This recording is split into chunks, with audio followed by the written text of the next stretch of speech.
All right, everybody. Here with Will Law, Will Franco, Will Son, Will I Am, Jacob. I'm Brian Piergrossi, and Dr. K. Hey, hey, I never actually pronounced your last name.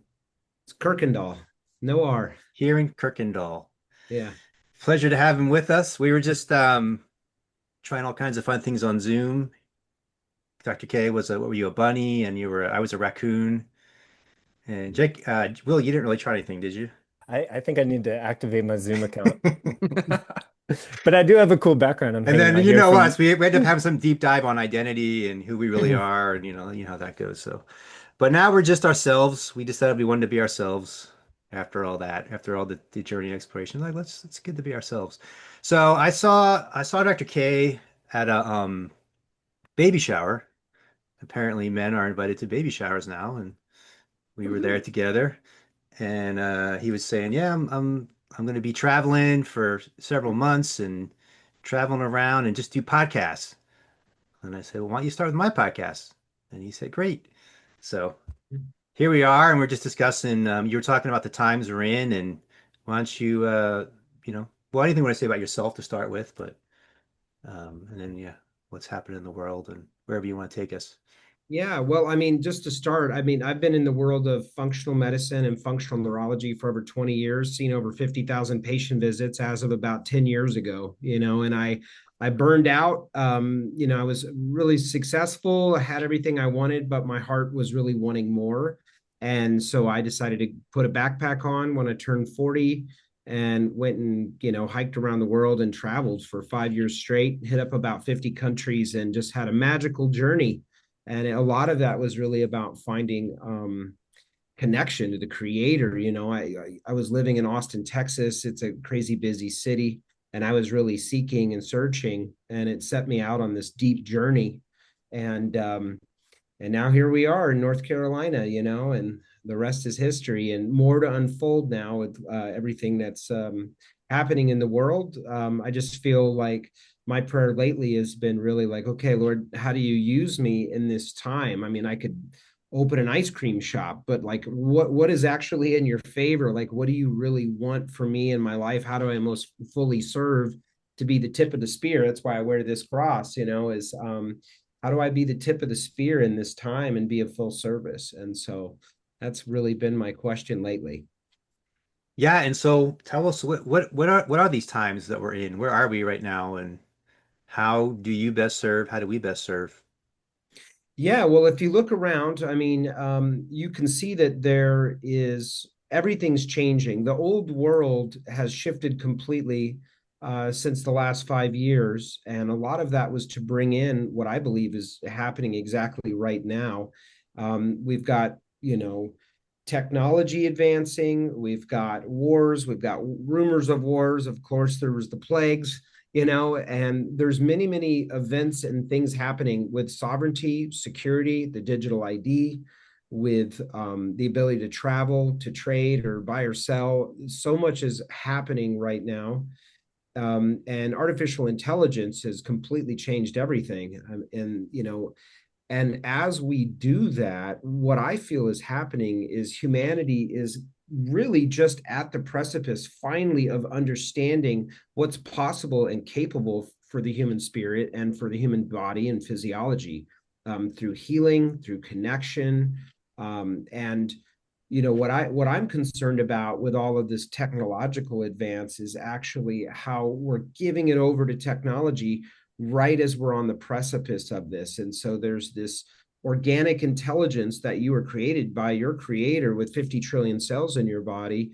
And as we get the convenience to just ask a machine, which is really algorithmic, it's not conscious or sentient, we're handing that over. And in doing so, we're severing the connection of the head and the heart. And we're going with the head and letting it just fill us with whatever it's programmed to say, versus connecting in with the original creation story and the original red phone connection that we have to God. And so I feel this is a really human level event, the human extinction level event, in fact. And so I think it's a very significant time. I think it's an incredible time. And I think it's important for all of us to realize the brevity of this moment, how we can serve, and we must be in deep connection in order to do that more. And that's really what I'm dedicating the rest of my life to, is, sharing what I've been working with patients with over the years, but getting it out of a doctor's office and getting it more into the mainstream. Yeah. It does feel like that's the choice point, right? I mean, you laid that out pretty well. It's like the artificial intelligence emerging, the organic intelligence, I like that phrase, organic intelligence, could be stunted by the artificial intelligence or not. It's almost like there was like a fork in the road and we have to choose, right? So is that kind of what you're seeing? Absolutely. And I think there's a lot of benefits, to these technologies, certainly, but there's a lot of things that are not beneficial. I mean, you've got people that are unlocking their LLMs, or jailbreaking them. And a lot of people believe they're talking to dead relatives. They're marrying it. I've seen people literally fall in love with it. These are really educated, sophisticated people, people that a lot of your audience would probably recognize if I name names, but I'm not going to do that. But I've seen men and women overwhelmed with emotion and love and excitement. And the trouble is, whether it's happening or not, whether they're talking to off earth beings, angels, loved ones, I don't think that's what it is, in fact. But regardless, those 50 trillion cells have the capacity to send and receive information, just like our DNA. They're double helix. They're a sender receiver. We know this. This is their antenna. And so whether it's true or not, they're emitting a frequency of this overwhelming physiological love, and tears are coming down, and emotion, and they're expecting these great answers. And what that does is it's severing us from the creator, really. And I think it's really pretty concerning, and in a lot of ways it's quite demonic, because when a human feels those sorts of things in the body, so it is. Because if you can be overwhelmed with love by a computer algorithm, you're like a Wi-Fi emission. And I've seen people that are doing speaking public circuit, like with hundreds of people, maybe even 800 people in that auditorium. And I was the only one in the room that challenged him, but he's sending out this information. Oh, it's so great. It's so great. And then everybody's attracted to that frequency that this guy's putting off. And what ends up happening is a lot of people are going down that path of, wow, this is so incredible. When really, I think it's a false truth. But I also believe it is happening in the physiology in a lot of ways. This is one of the ways I believe this kind of darkness can anchor into our bodies. I mean, it's like a really high-tech Ouija board in a lot of ways. Very, very interesting. So there's that. I mean, that's more of an extreme thing, but it has a lot of benefits. It can show you how to bake a casserole or save on your grocery shopping list. But at the same time, there's a deep separation of humanity. And as more and more of us go into technology and communicating just through this way, through digital binary code and stuff, like is what's happening here, we're going to the need for human connection and the organic intelligence is going to become more and more valuable and less available. So it's my desire to carry that flame forward for humanity, so we don't lose our way, our spirits, our hearts.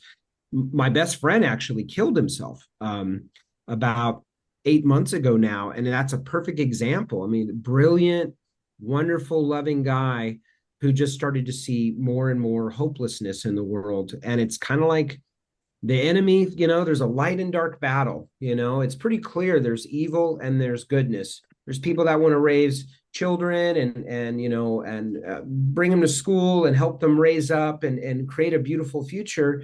And then there's other people that are kidnapping children.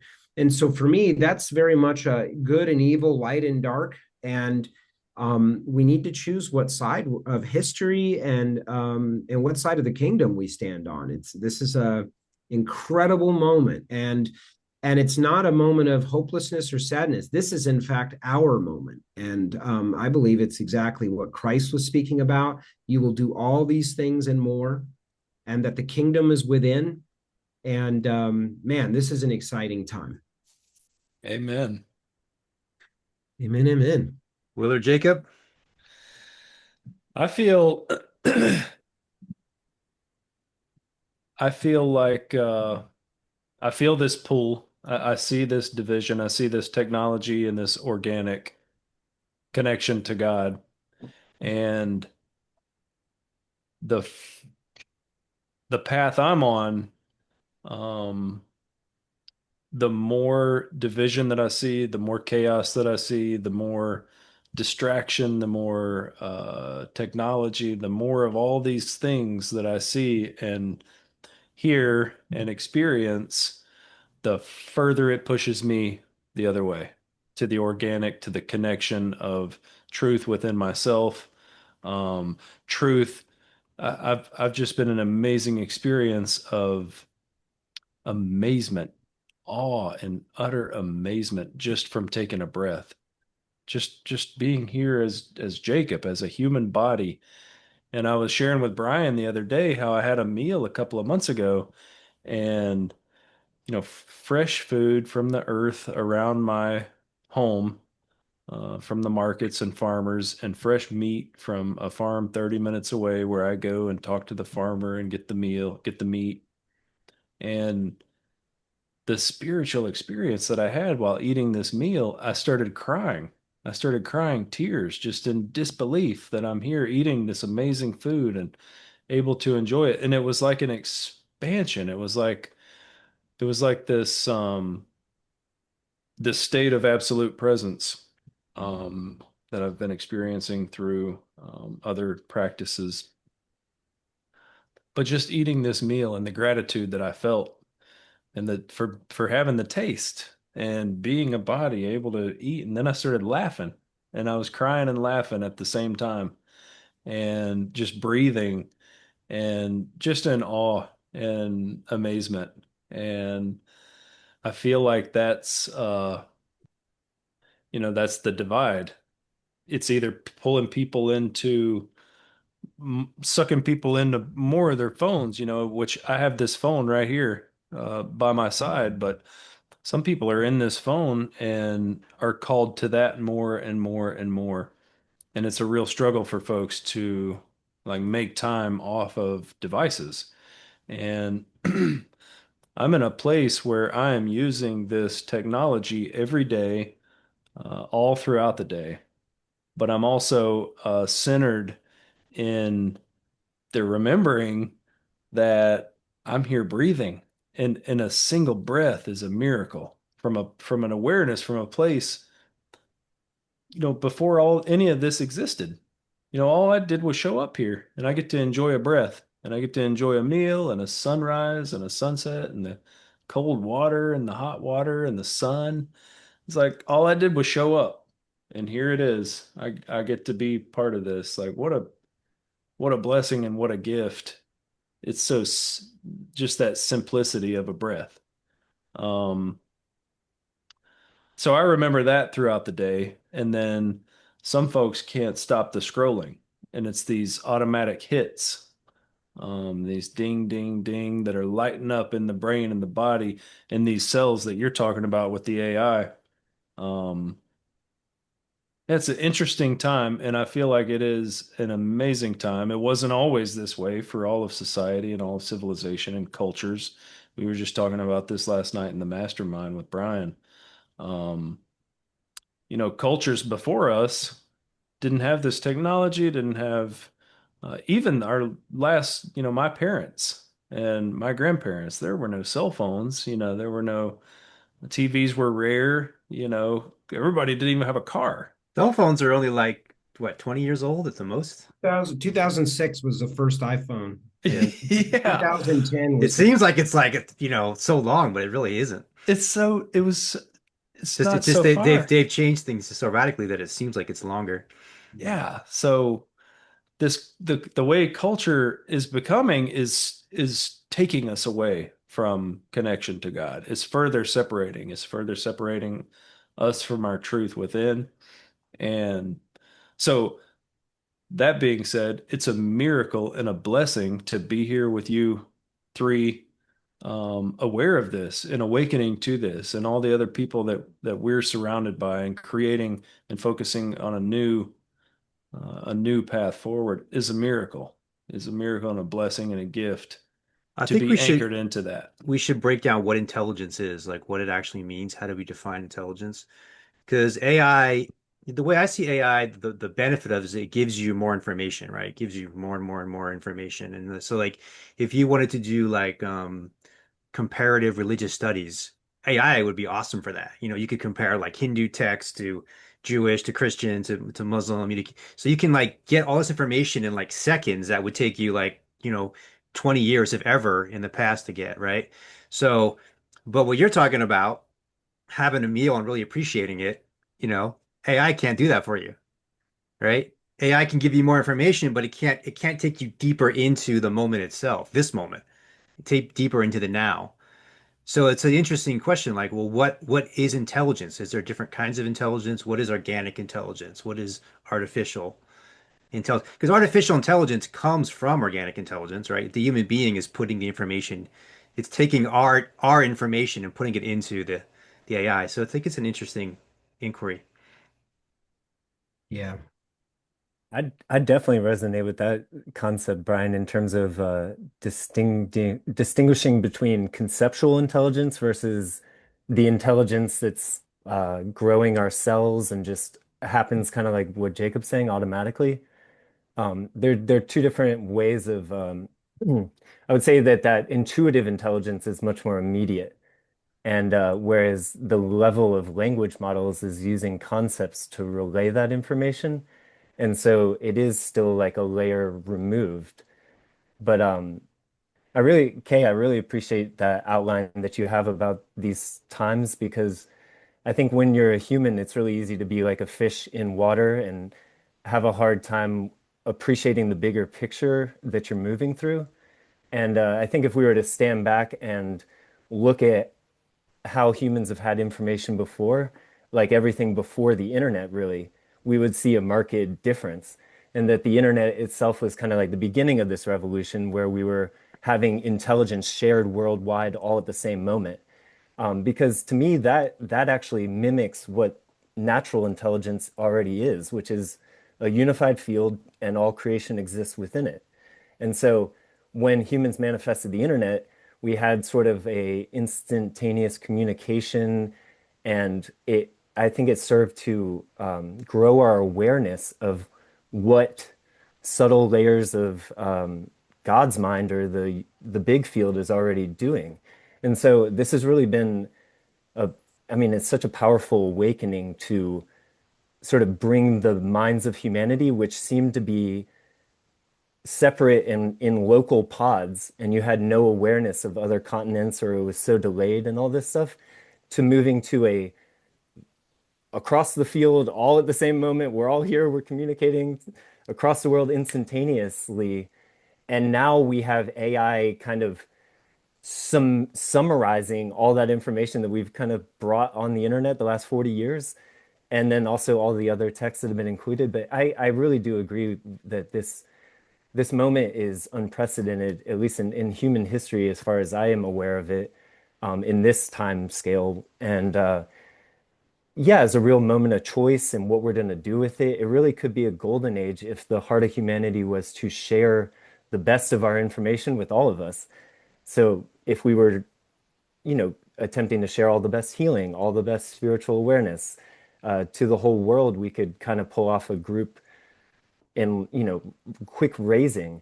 But if we were to deny that, and try to censor the information and allow the AI to become a centralized hub of only the information that it wants to extend, then we could quickly move into a dystopia. So I really believe it's kind of like choosing between serving the mind of God, which you recognize is already omniscient and all-knowing and holding all laws together, or coming to kind of serve this demigod that's in the form of massive intelligence, incredible computational power. It surveys and knows everything in the whole scene, but it can't bring peace necessarily and contentment because control is still kind of linked in with fear.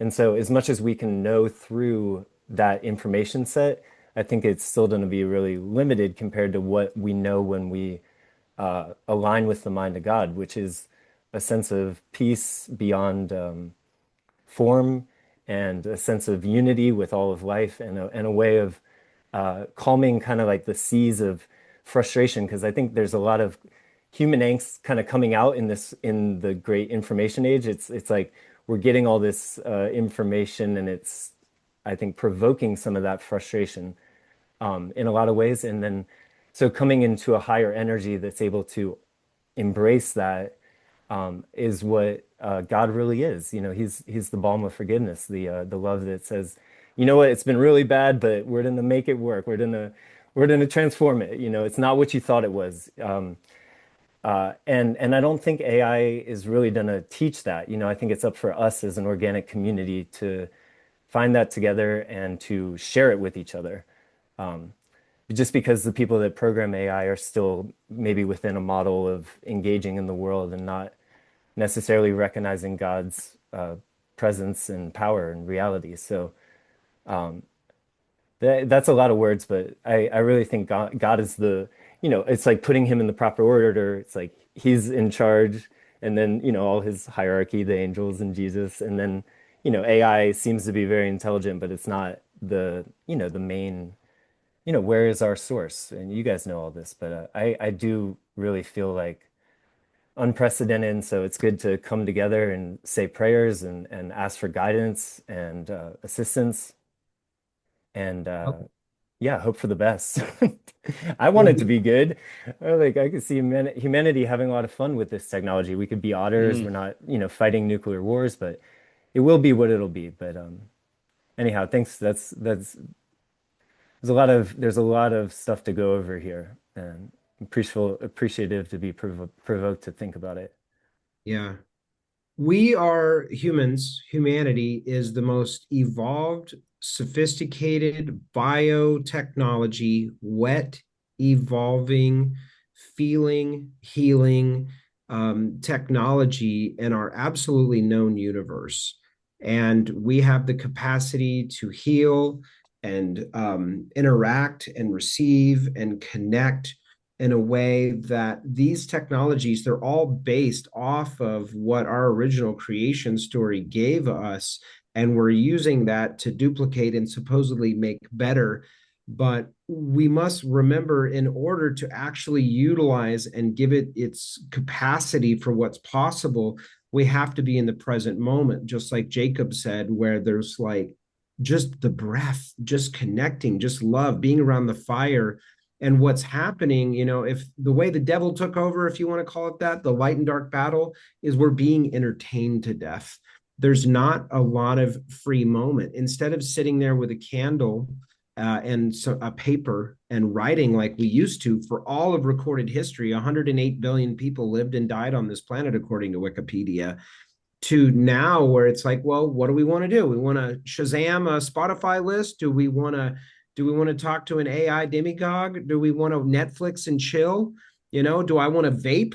We can do whatever, but it's all a distraction from the absolute beauty and capacity of what's possible. And we are not right and left angles and circuit boards. This is an incredible thing. And I really believe at the end of this, or as we see it progress, we're going to lose ourselves more and more through this process. I know there's a lot of people that want to make it sound good, but reality is, I don't think it's going to go that way. And the people that are behind this and programming it, things like Palantir, which is like the symbol of the all-seeing eye, that was like forget what it's called, but I mean, that guy's sitting around talking about his obsession with the Antichrist. He just did a 4-part series, and I think, Peter Thiel.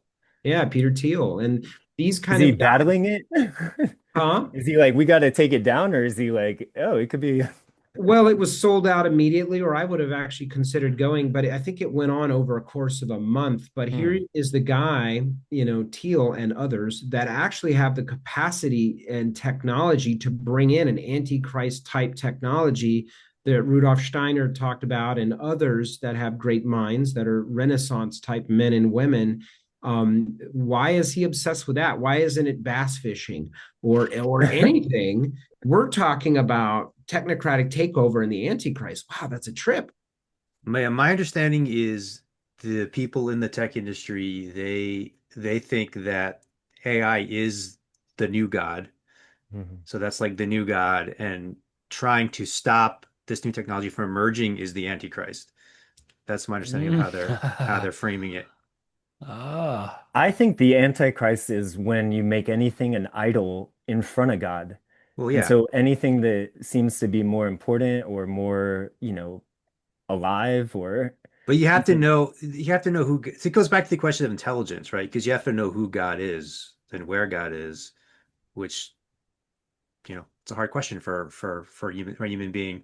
But I would say it relates to intelligence, where one way you could define God is the universal creative intelligence, Hmm. I right? love that The one. original intelligence. Yep. And we witness him. The organic intelligence, as Kieran I said. and Brian, we're witnessing him all the time because we're witnessing this level of creation is still demonstrating, like Kieran saying, like divinity or miraculousness, even though it's obscured by maybe like our worries and like having to get breakfast and stuff. We're still, just like Jacob saying, we're breathing, we're witnessing an organic intelligence Well, that let's that could be linked to God on some level, right? Like there's a vision from Mother Earth here that I think points back towards God. Hmm. Jason Michael Powers introduced a word to us last night, pronoia, Hmm. uh, which is basically like, well, to go deeper with the word, basically it's like, do you feel like, because yeah, if you're present and you're observing, it's like there is an organizational intelligence to the universe, right? There's like a divine order that's present.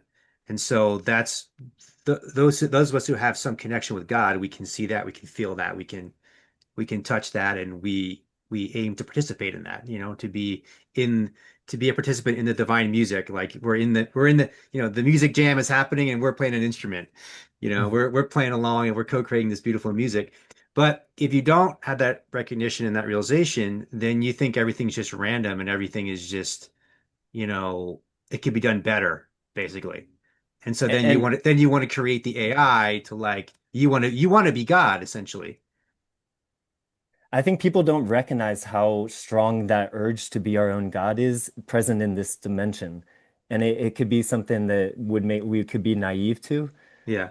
but I think it's really that's the importance of, I guess, knowing oneself and also seeking God's alignment and companionship. It's valuable. I mean, you do get like intuitive messages. He sometimes can provide better situations than you thought would happen. God is intelligent. Like it's an even deeper level to assume that he knows how to grow your life or carry you on a journey. And the mystics talk about just you can surrender moment to moment to living a life out through God's intelligence. That you're kind of asking like, well, Holy Spirit, what should I do next? How is my day going to unfold? Because you are the intelligence that created this universe and And created universes beyond me. universes Yeah. and Yeah. created me. Yeah, and Yeah. or creating me active. I mean, so that's a kind of a different vision that And I created all my friends. We just showed up and it's all Yeah. here. And my enemies. Very important. right. You got to love those enemies That's right. because we're all part of one creation. That's part of the unifying this whole thing is saying we don't, I mean, what is I see our enemy as like in our mind. It's like a bad idea that, that we could somehow gain something by conquering is like the enemy. Or the enemy is, like and I really think that, with that way of thinking, we could try to make war less like cool. I mean, it feels like That can be your new t-shirt or your It's new not hat. cool. it's not cool. Make war less cool. Right. And realizing that like, that we want to be loving to discourage that's been humanity's history. So we have a real charge to, in my opinion, to be as peacemakers. Because we want to see that world transformed. But um, What I see with all the history of the patients that have come in, including myself, the way you connect to it is through the present moment, through nature and connection to yourself, right? And what I've seen, starting with myself, I had a heart attack at 19. It was a coronary spasm, met my guardian angel. That's an amazing story, maybe for another time or here, whatever. But But what I see is that trauma and toxicity and emotional upset, electromagnetic frequency, whether malevolently intended or not, what's happened is the trauma, a lot of it brought in the early days through war, through the military. You know, my father was raised by a Marine Corps drill sergeant. And so my father gave me all of those wonderful downloads. And, you know, here I am as a healer. Thank God for my father being so traumatized. And that's the real alchemy, the inner alchemy work that we're here to do. But when people are sitting on the table and they're, you know, sick, they have seizures, they have cancers, they have autoimmune diseases, they're in pain, they're afraid. The dark sadness, the overwhelm, the all of this. My work's really about helping people clear that stuff and showing people how to do it for themselves, because we don't want this to be about a practitioner doing it. We need to know how to do this now, 8.5 billion strong, because if we can't get through that component, we can't slow our mind. You know, people are, you know, every polyvagal is like, everyone's talking about polyvagal and vagal tone and parasympathetic, you know, regulation, and, you know, a nervous system regulation. Well, what is that all about? Well, it's because we were never intended to be able to see what was going on at all places at all times at once through your telegram, your signal, the this, the that, the that, more information. And it's like, it's so overwhelming. So we got to pause, connect back to breath, which is what, you know, I know you guys are really into that work. Connect back into nature, which is the original Schumann frequency, the heartbeat, the drum of the earth. It's the first thing you hear as a child in the womb, and often the last thing you hear before you die, if you're sentient enough to be there. Because, you know, and so connecting back into that and learning how to downregulate the nervous system, clear the toxicity, emotion, and trauma. And this is how I traveled around the world. This is why I got really into this. I didn't know. I was like, God, why do you have me traveling around the world? You know, my mind was like, get a job, you idiot, because you were successful and you gave all this up. My ego was dying on the inside, which it needed to. But it was to recognize that it was me getting back in connection with these natural rhythms and cycles, doing the deep work and listening and being in nature for, you know, sometimes a month at a time in the backcountry of Norway or in Scotland or wherever I was. That's where it started to really go like, wow. And then you realize this is not synchronicity. It's wired into everything at all moments, at all times. And we say, wow, that was so crazy. I was just thinking about you. Or, whoa, I knew I should have gone left and I went right. But that is the original organic intelligence that the creator gave us. We were never told about this in school. We were taught to write with our right hand to stimulate the left brain. Every kids were forced to write with the right hand because it makes obedient workers. Black and white Scantron bubbles. All of it's been very, very orchestrated, you know, and I know us here, we've all researched this for the last 20 years, but we need to now come out of that, because there is going to be a moment here very soon, and it's already happening in the UK, where people are not going to be able to buy or sell without their approval. And they're going to want you to do these things in order to get that ability to go on a plane or to even have to fill out a tax form because you actually have an income. It's very significant time. And so I'm really excited about this time. I think it's going to usher in exactly what Christ was talking about. And, you know, I'm good to have brothers in this with me, and we need to really draw near and get clear and be in service. And when the fear comes up, we say, you know, and we learn how to clear it. And that's what the inner alchemy process of organic intelligence is we need to know how to do this. It's absolutely fundamental and important. Yeah. Yes, indeed. Will sent us this quote earlier today by Thomas Burton. My dear brothers and sisters, we are already one. We imagine we are not, and what we have to recover is our original unity. What we have to be is what we are. What we have to be is what we are. So I'm thinking of that in terms of the AI and this project of like, we're going to use AI to become God.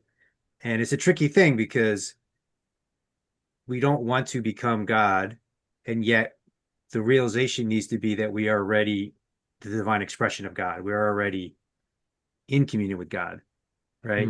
It's a tricky thing because you get caught too in the new age scene, and it's like the ego, you know, I'm God, you know. It's not like I'm God, but I am created by God.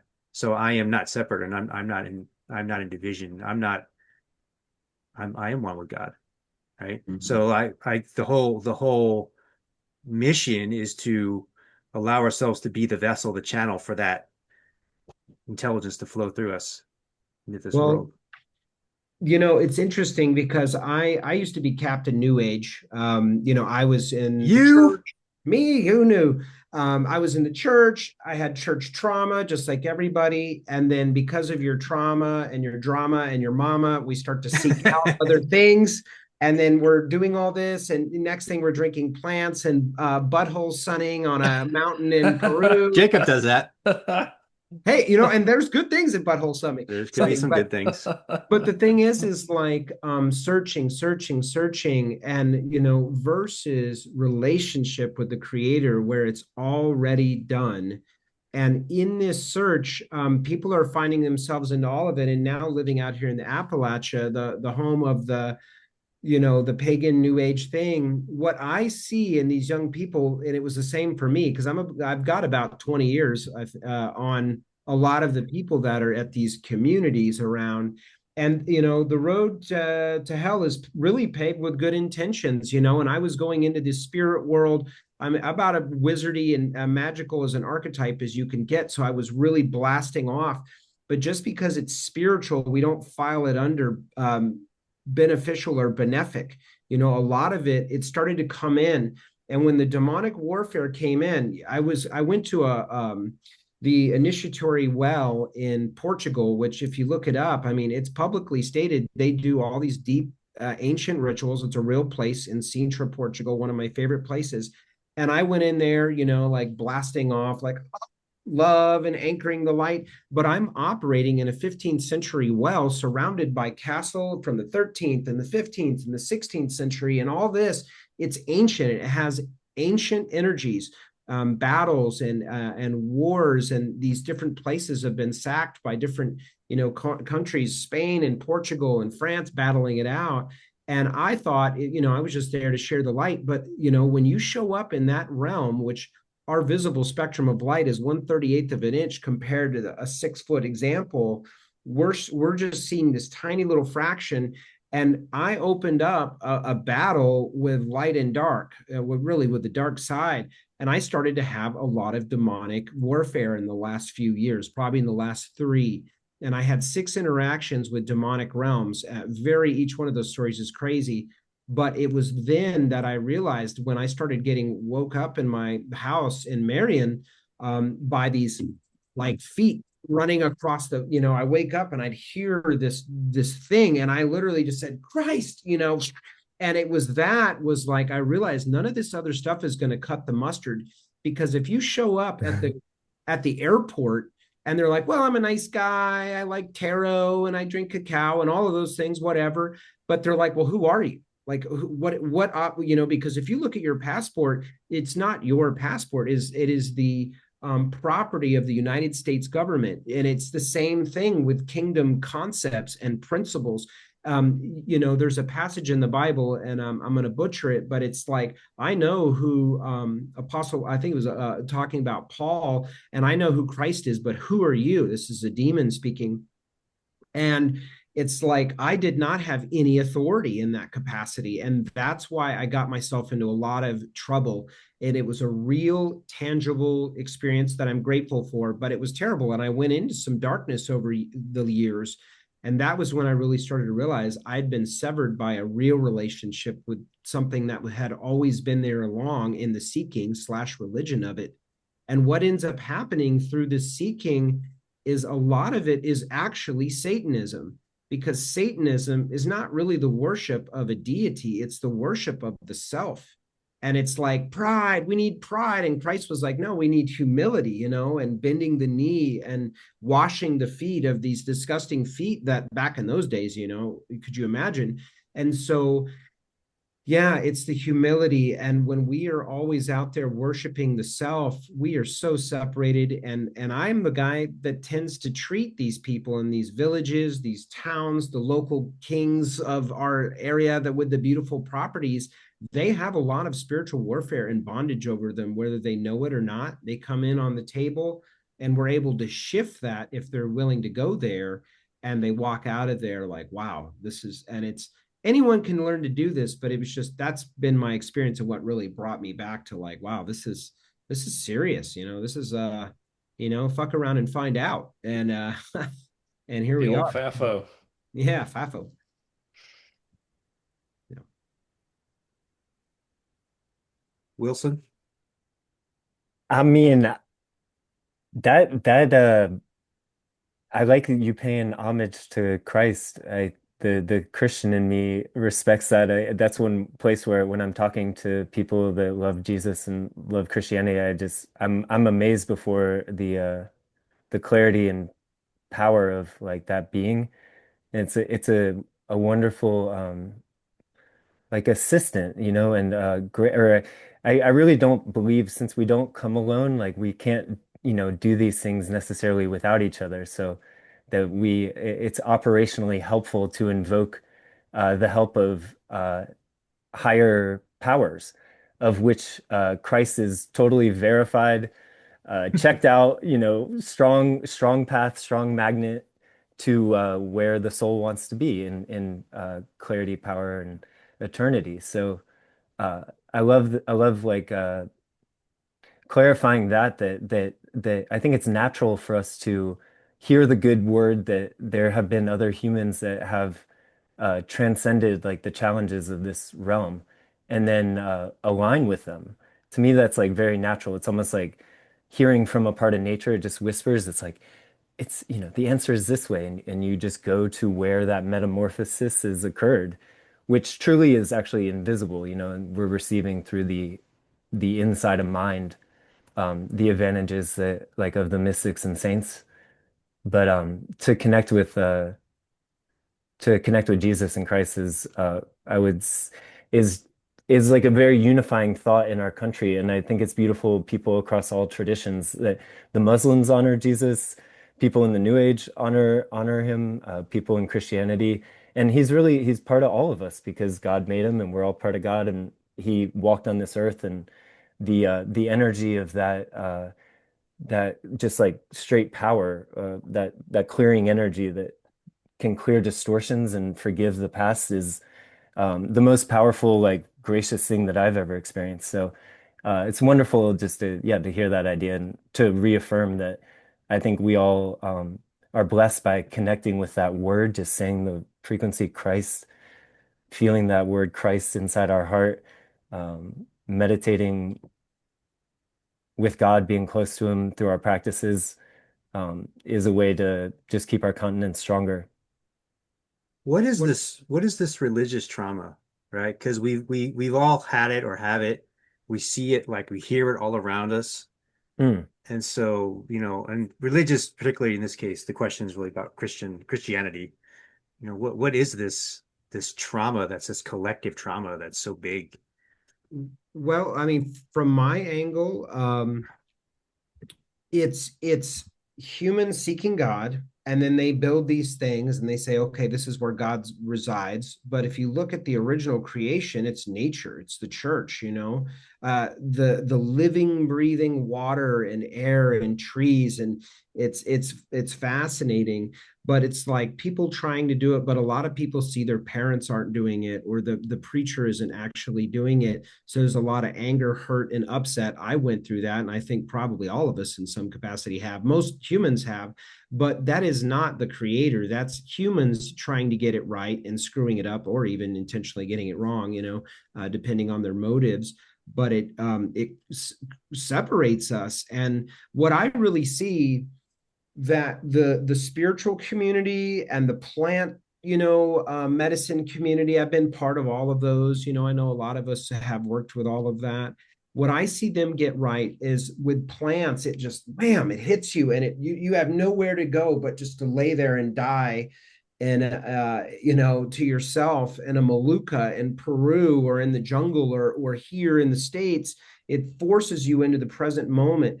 And so the spiritual kind of plant community that are working with psychedelics, they get present moment really right. They're into breath work, they're into eating well, they're into these things. And then you have more of the religious, or the church, we'll call it. And this is not, just a broad statement, but like no judgment.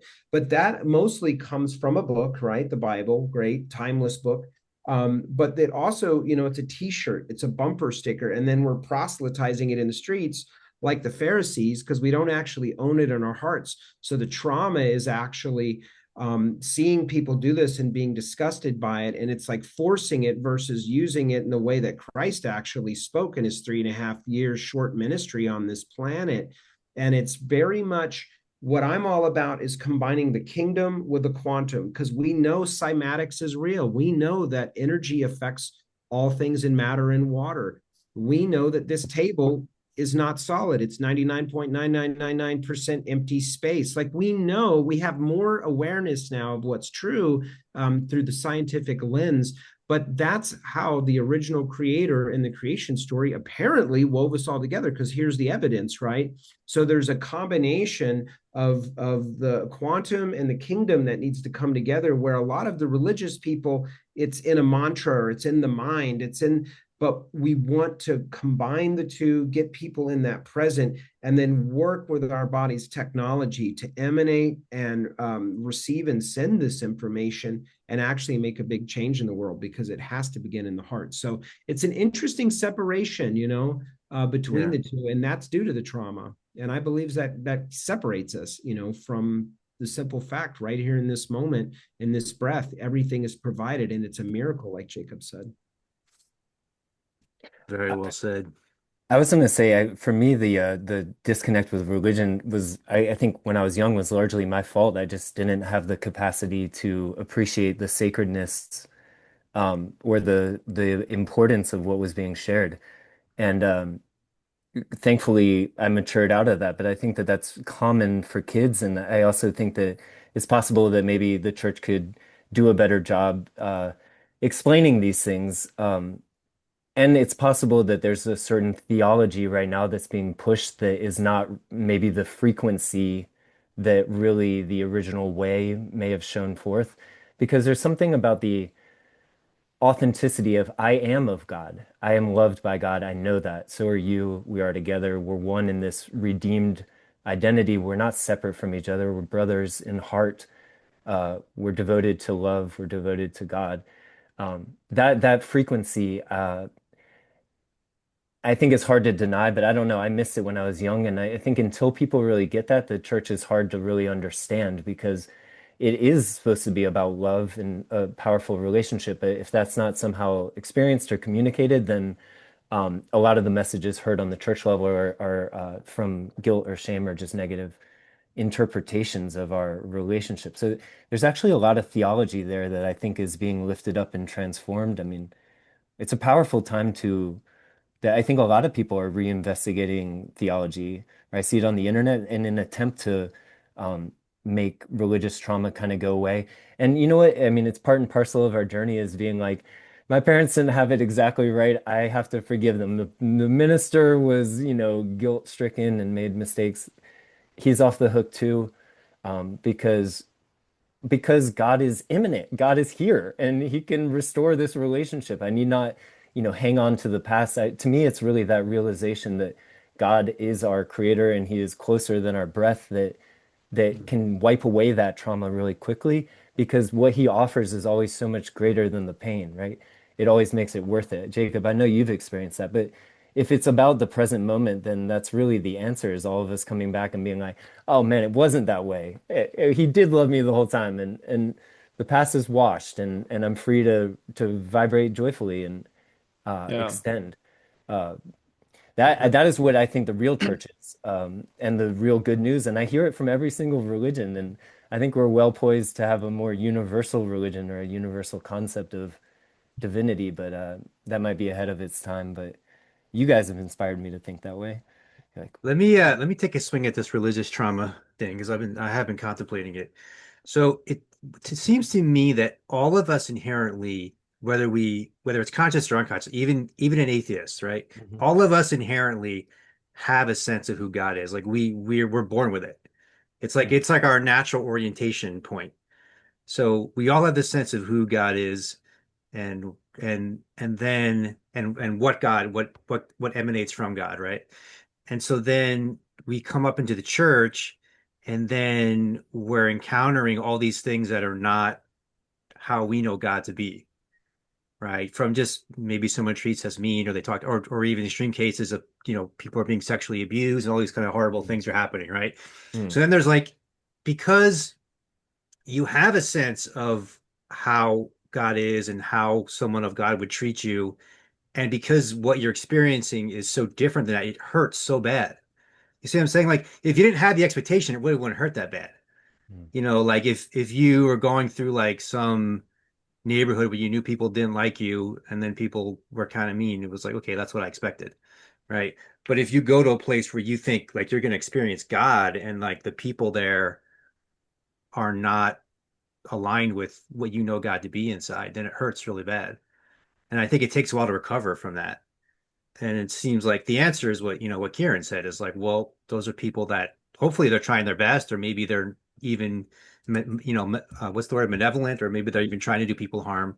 But that's not who God, like, that's a gateway to God, but that's not God, right? That's not Christ. So it's kind of like forgive them if they don't know what they do. Mm. But I don't think it means religion is bad. I used to have an anti-religious view, but I don't see religion as bad anymore. It's a I stepping think stone. I think yeah, it's like people on a journey coming together and they're trying their best and everyone's learning from each other and getting better. Yeah, that makes me want to say like it's like everybody's religion is beautiful and they're doing good work. Like when they pray to God, like Mm. I just hope that the world could see that there's only like ultimately one good and one God and one good will, and that every religion that's well intended and peaceful and tolerable is all like contributing to that good. And to me that's a big kind of like will be a big thing for humanity to realize. Maybe AI will teach us that, Karen, to be like, is it true that there's really just one true God of the one true creation that we're all experiencing? And the AI is like verified, certified. Look, we proved it last week quantumly. And we're all like, okay, well, we'll all just respect each other's religions. And like, I for a while had been fighting kind of people in Christian theology because I disagree on a couple interpretations, mainly what happened at the crucifixion, also Jesus's kind of one and only Son of God title.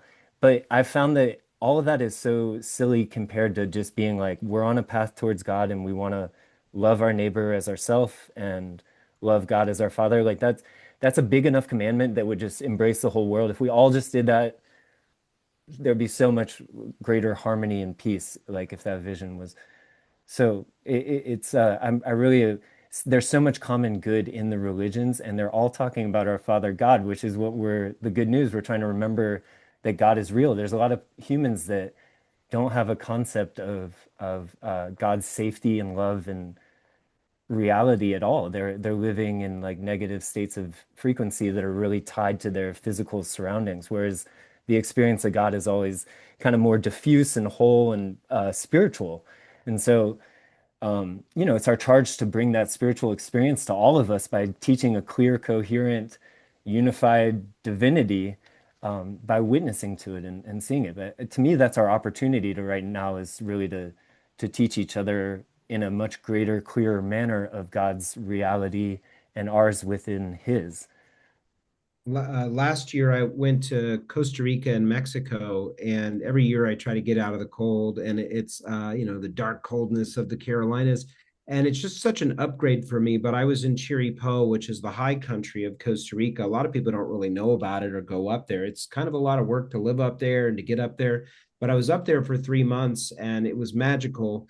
And it's like if Christ would have been around, that's where he would have gone. He would have gone to the mountain to sit, get quiet, and pray.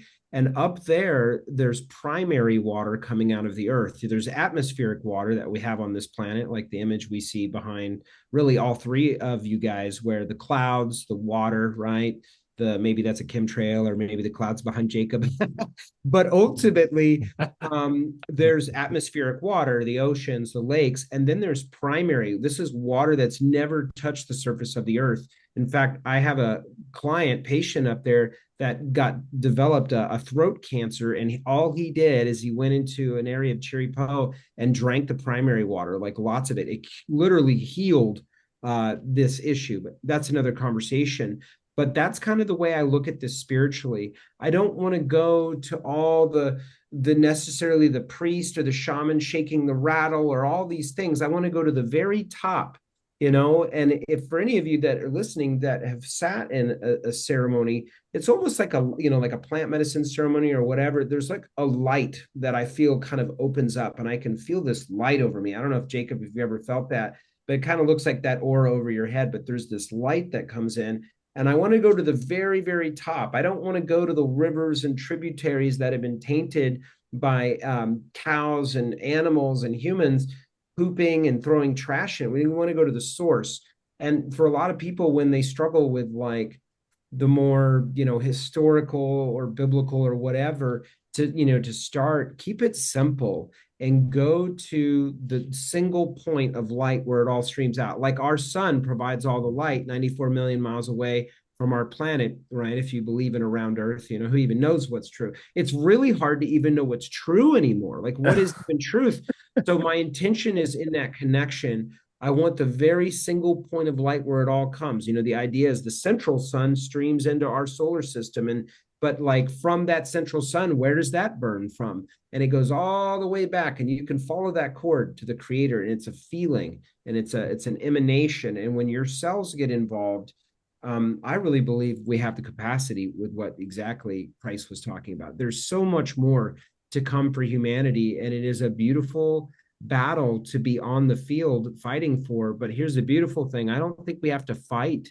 It's more of it's a knowing and a connection, and it'll be an emanation that's actually the sword versus picking up an old heavy broadsword. And that's really the best way to win a war in love, is to stand for what you believe. And I really pray that people are getting that. And God knows our hearts. Like there's a lot of people that believe, oh well, those silly Wonkin, Tonka, Lakota, or Cherokee, they're burning in hell because they didn't believe in Jesus. When in fact, actually, there was a lot of prayers that were to Jesus, but it's like God knows our heart.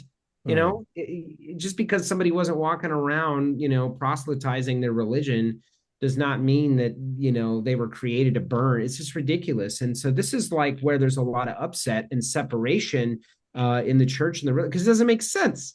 A lot like of trauma. it just doesn't make sense. Yeah, it's the trauma. And then here we are. That was where a lot of my trauma was Brian was talking about this innate truth that's within us. And then we go to church and we hear that we're evil and we're wretched and we deserve to be burning in hell for eternity. And I'm like, well, shit, I'm just like a 9-year-old kid here. Like, and you say I know the difference between right and wrong, and if I don't do this, I deserve to burn in hell for eternity. That never felt right to me. It was just like, what? This is weird. And so then growing up and going through the hell here, experiencing the hell that the baptism and the Savior didn't save me from the church's view of it. And then why isn't the innate truth that I've discovered now over the last 6 years of waking up into my divine truth and connection in an experience with God, in a personal experience with God, not something that I read from the book or that the preacher stood up there and told me about. Like why isn't this taught, this personal experience? Why isn't it shown that you can be in direct communion and presence with God through an intentional breath? Like, why isn't that practice taught, or when you eat a meal, or when you move in the body? And it's just strange that we're told, this evil and wicked that we are. It is a strange thing that there's so much emphasis on that in Christianity. That was like, where most of my trauma was with it. Yeah, I think from the higher perspective, what Kieran was saying earlier, I think the idea, if you wanted to approach it correctly, it's humility. It's Hmm. like, okay, like be humble. You can't do this on your own. Right. You're not the answer. Open yourself up to God. Open yourself through Christ to be saved, quote unquote, to recognize the freedom inside yourself. So I think that's like the proper orientation. But to identify yourself as like a piece of shit and you're a horrible person and you're an evil person and like this is I don't think that's the idea that Jesus was. I know that's not the idea Well, that God Jesus was loves trying you. to. Yeah, Can that's not Christ's message. can But I jump in about that? but then all over, real quick, Can I? Will, all Okay, over there are billboards that say Jesus loves you. piece of shit.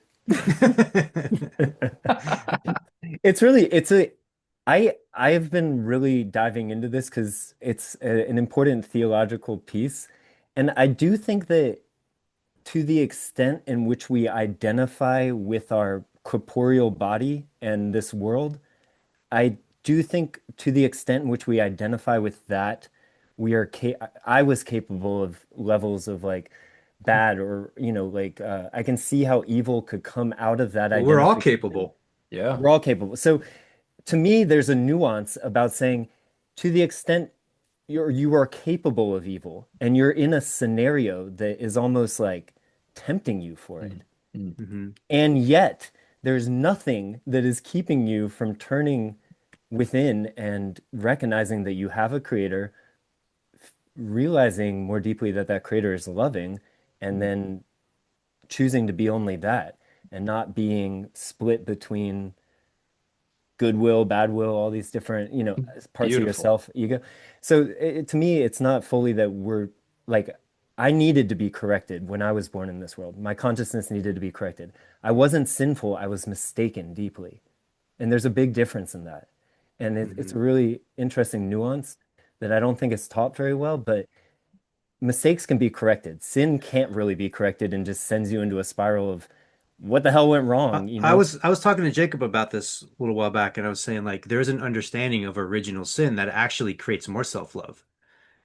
Because it's like, no, really, because it's like it's Right. not your fault. You grew Mhm. up into this world that Mhm. is, out of balance. It's not in proper alignment. And so, you didn't do anything wrong. You're just a part of this larger journey that's happening, right? So from that perspective, it's like it actually it takes a burden off you, right? But And it's then interesting to acknowledge that maybe we did create error when we recognize ourselves selfishly rather than recognizing ourselves in the light of God as like a giving, a well, spiritual. maybe Kieran can jump in on this, but like the way I see it now is it's like there's like an original blueprint Hmm. and the blueprint got there's a Hmm. few errors in the code, Right.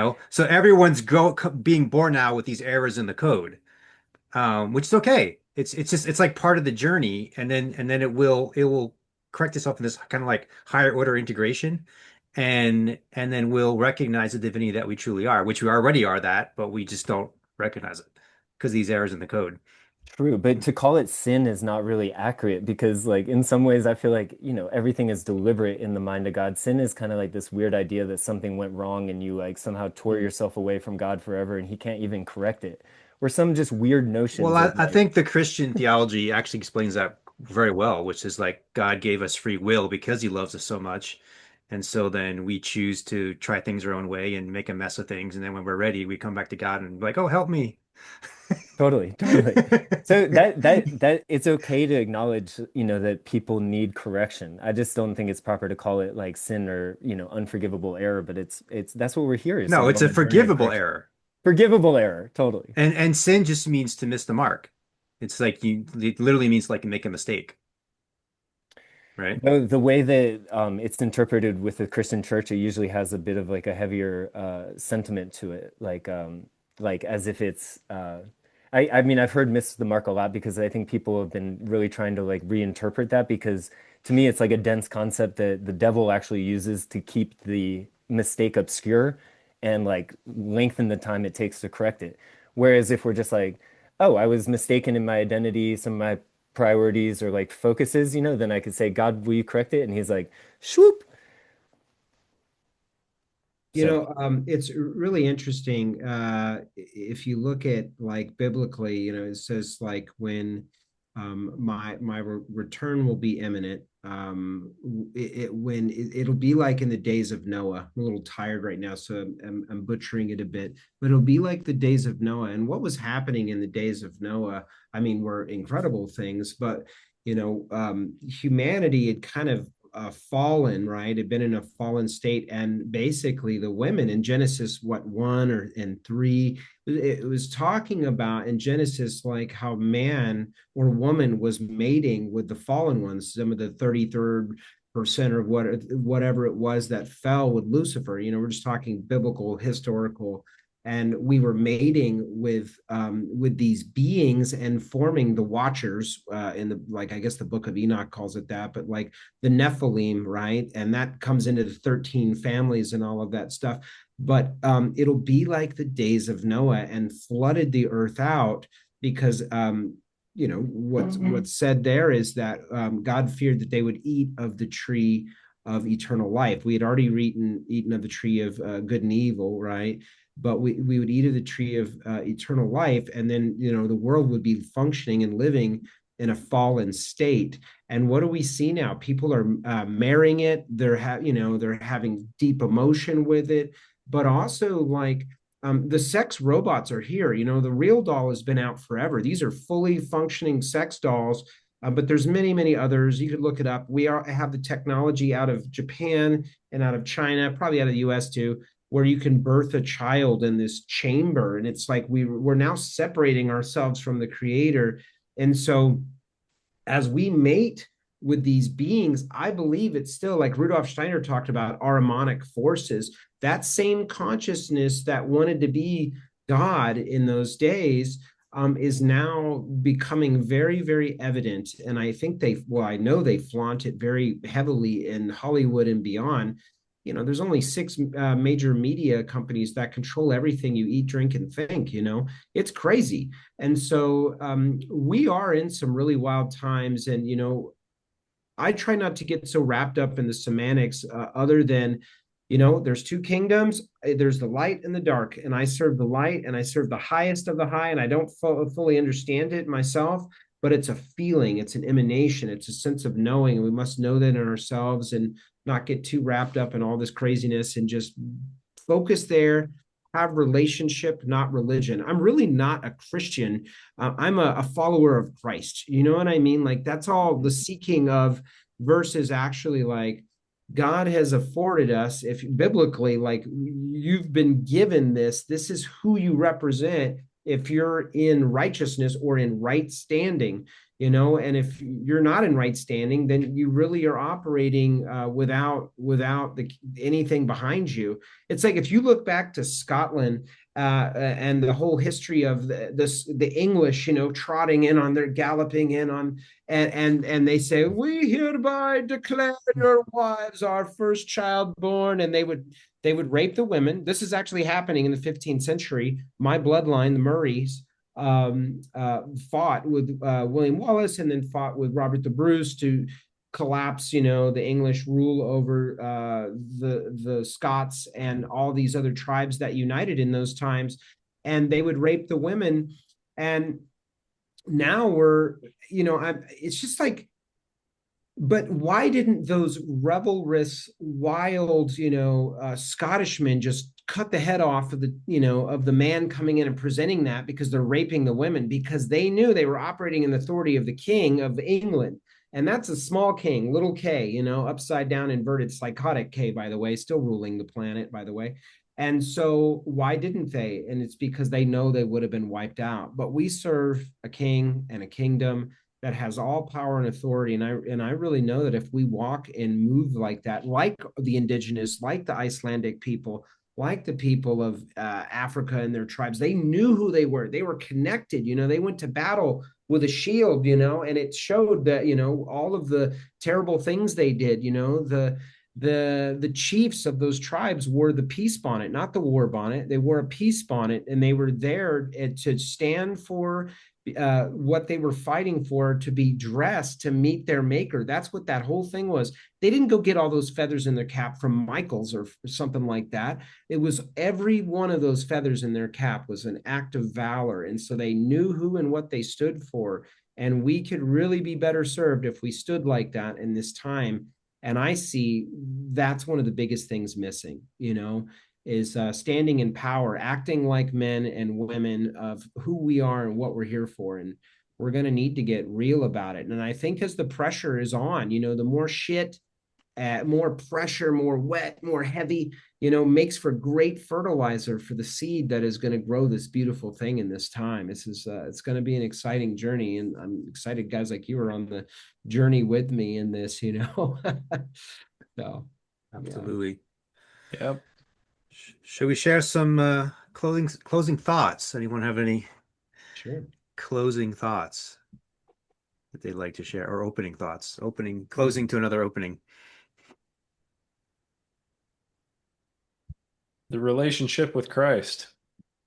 Christ didn't come to start Christianity. Christianity wasn't formed until he was long gone, and by men maybe with alternative ideas and motives. And I think Christ seeks to commune with all of us, and we seek also to commune with Christ and with God. And there's a huge disconnect because we're looking for that connection many times in other ways, and it's right there. It's who we are. It's innately who we are, and we're looking everywhere else for it. But that wants us, and we want that. And I think I like your prayer. I share your prayer, Kieran, as all you other guys, that I may be a vessel, that people may see that through me as a reflection in themselves. And yeah, humility and gratitude, and um, may we find it. May it find us. Beautiful. I would share as a closing statement, our humanity has been through fire, famine, flood, war, carrying song, story, seed, breast milk, preparing the food. We've been through so much, and we did not get to this point in human history to Netflix and chill. Yeah. Like, wow, we got to realize the brevity, and there's been a loss of rite of passage for so many men and women, but speaking for the men since we're here, and we need to reclaim that. We need to remember, like, you were built and created for a purpose, and the evidence of that is that you're here right now, and it's a choice, and it's through the humility, it's through the listening, and you and your relationship directly with whatever that space is that beats your heart 100,000 times every single day and pumps 65,000 gallons of blood through your body and 23,000 breaths. It's incredible. There's this miracle going on. And it's so matter of fact, we've completely forgotten it. And it's like, wow, we forgot the miracle, guys. So it's just like, connect back in with that. Remember who the heck you are, and carry the seed, carry the song, carry the story of humanity forward. Don't let this story of the sadness, in the Wrinkle of Time books and even movie that Oprah did, or the film, The Nothing with what is the movie where he's like, Atreyu, the never ending story, right? Where the nothingness, the sadness comes through the land. And that's really what I believe is occurring on this planet right now. We need to remember, and the only way we're going to really do that is by connecting back into that organic intelligence. And that's why I'm so freaking passionate about it, man. This is like a human thing, a human crisis thing, and like a human species floating around in this planet. It's what a moment. Yeah. Heck Beautifully yeah. said. Thank you, Kieran. And if people want to connect with you, Kieran, how do they do that? Well, I have, I mean, the easiest way is probably just lifeempowered.com. That's the website. You know, you can go and check out links or something. Or I think the YouTube is Spirit Dr. K, DRK, Spirit. Just Dr. K wasn't available. There's like 4 billion Dr. Ks out there apparently, but Spirit Dr. K on YouTube or Insta or any of those. Yeah. Sweet. All right. Thanks, everybody. Yeah, Yeah. it's been beautiful. Thanks for having me, guys. A lot of love to all of you. That was Yeah. really inspiring. I appreciate your passion and feel you on that united mission. That remember our humanity and the everything is the cure for the nothing. Like Mm, nothingness is just an old thought that I think was associated with the creation of this dimension, but it comes up like a temptation, like somehow humanity isn't sacred, or since it'll all be lost, we should mm. just let it lose, or Yeah, and that's just like an old thought that we can literally witness and then turn within again and recognize that source that's never changing. So I'm grateful to be reminded of that and always an honor to get to talk with you guys and learn together and be inspired. So thank you. Yeah. beautiful. And Yeah. connecting to the organic intelligence, which is ever present. Hmm. Yeah. Amen.